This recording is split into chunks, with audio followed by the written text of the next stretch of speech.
I still remember the way my phone buzzed that Friday evening, lighting up the dark corner of my apartment like it had something important to say, even though I already knew it was just my friends again, bored, reckless, and convinced that my life was their personal comedy show.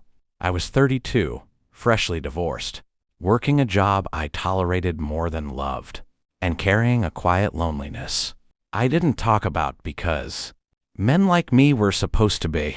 Fine, they said it was a date. They said it would be good for me. What? They didn't say what. I later found out was that it was meant to be a joke, a setup, something to laugh about in the group chat afterward. I almost didn't go.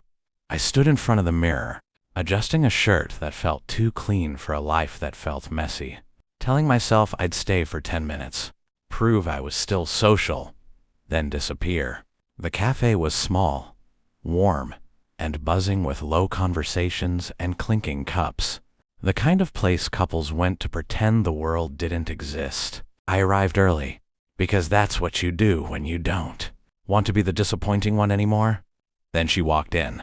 She wasn't what I expected, not loud, not awkward, not some exaggerated punchline. She was real. Soft eyes, a hesitant smile, a nervous energy that felt familiar in a way that made my chest tighten.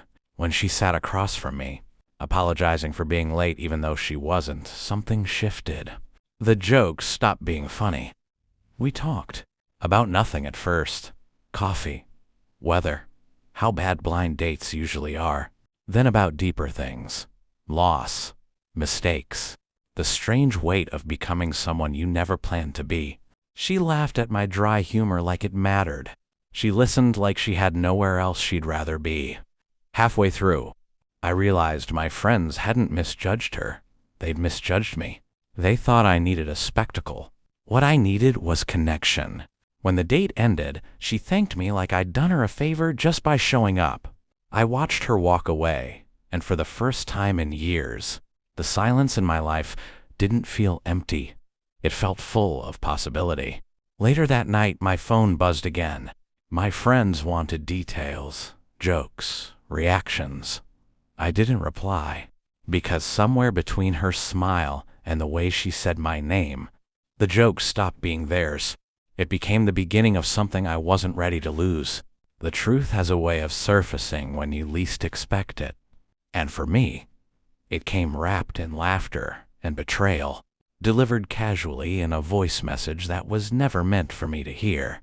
One of my friends slipped up, laughing about how they didn't think I'd actually like her, how the date was supposed to. Teach me not to take things so seriously. My hands shook as I replayed it.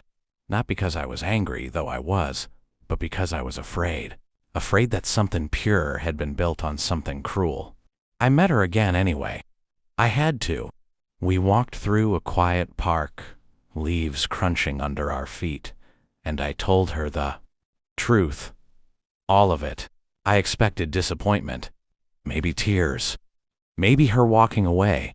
Instead, she went quiet, then smiled sadly, and said, I figured it wasn't random.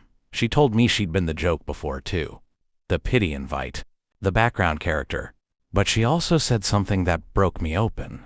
I'm glad I went anyway. From that moment on, we chose each other, not as a punchline, but as a decision. Life didn't magically fix itself. My job was still hard. Her past still hurt. There were misunderstandings, insecurities, moments where old wounds tried to speak louder than new love. But we showed up, every day. Slowly, my apartment stopped feeling like a place to sleep and started feeling like a home. My laugh came back. My friends noticed the change before I did. Some apologized, some faded away. I let them, because the woman who had once been a joke was now my anchor, my calm, my future.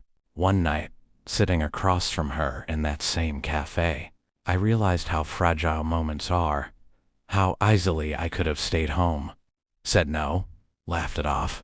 Instead, I said yes to something I didn't understand yet, and that yes rewrote my life. If there's one thing I've learned, it's this. Sometimes the thing meant to humiliate you becomes the thing that heals you. And sometimes love walks in disguise as a mistake. If this story moved you, if it reminded you that life can change in one unexpected moment, make sure you subscribe, because the next story might be the one that reminds you not to give up.